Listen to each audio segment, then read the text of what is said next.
Have you ever had someone so close to you, someone you trusted with your whole life, turn around and stab you in the back? Broken heart. That's exactly what happened to me. My best friend didn't just betray me. He tried to destroy me. But here's the twist. Years later, he came crawling back, begging for my help. And the look on his face when I gave him my answer was the sweetest revenge I could have ever imagined. If you ever dreamed of seeing karma strike down someone who wronged you, hit that like button, subscribe, and buckle up, because this isn't just a story. It's a lesson about betrayal, resilience, and the kind of revenge that tastes better than any sword or fight ever could. I started from zero.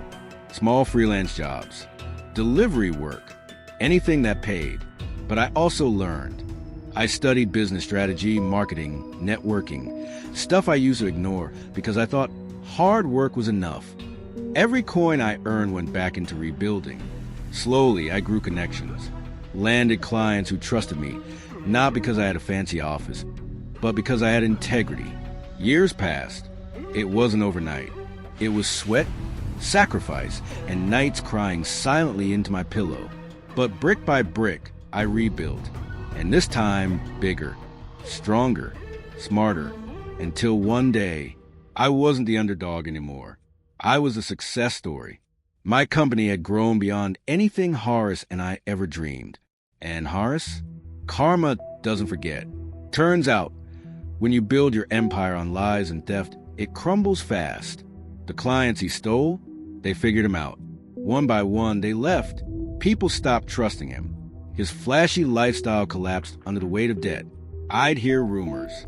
Him begging old contacts for help. Him being laughed out of meetings. And honestly, a part of me felt pity.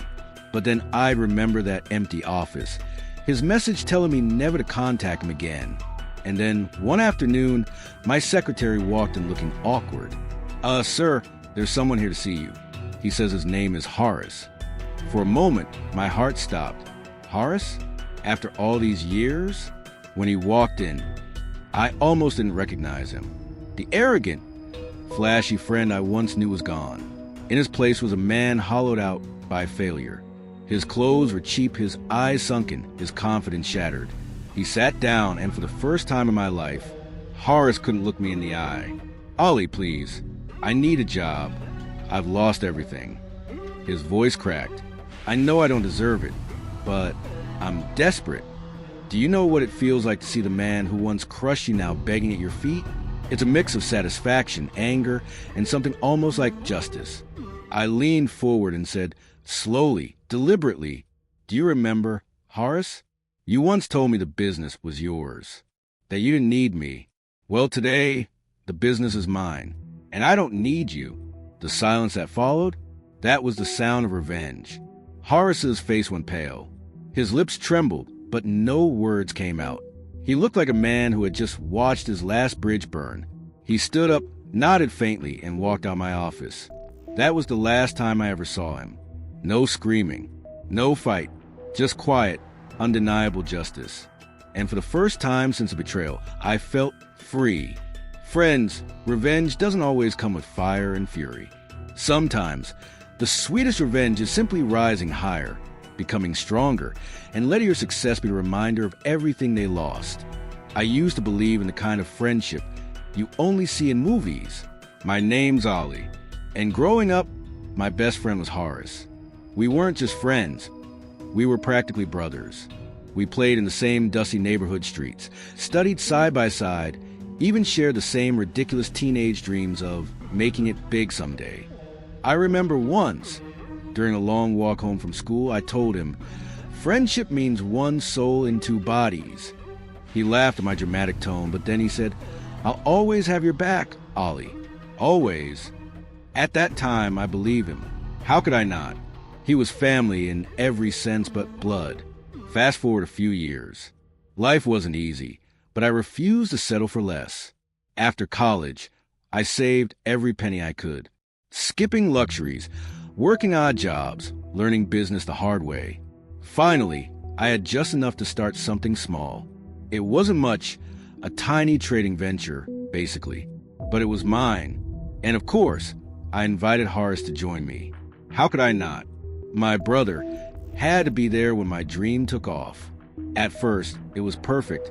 We'd stay up late, making plans, joking around, feeling unstoppable. When we landed our first client, Horace hugged me like we'd just won the lottery. For a while, I thought we were truly on our way. But here's the thing about success, it tests people. And Horace failed that test. Little things changed at first. He'd forget to update me about meetings. He started pocketing small amounts of cash, brushing it off with excuses. I wanted to believe it was innocent, but then came the real dagger. One morning, I walked into our tiny office, and everything was gone. The files, the client contracts, the money, even our business laptop. Horace had cleaned it all out.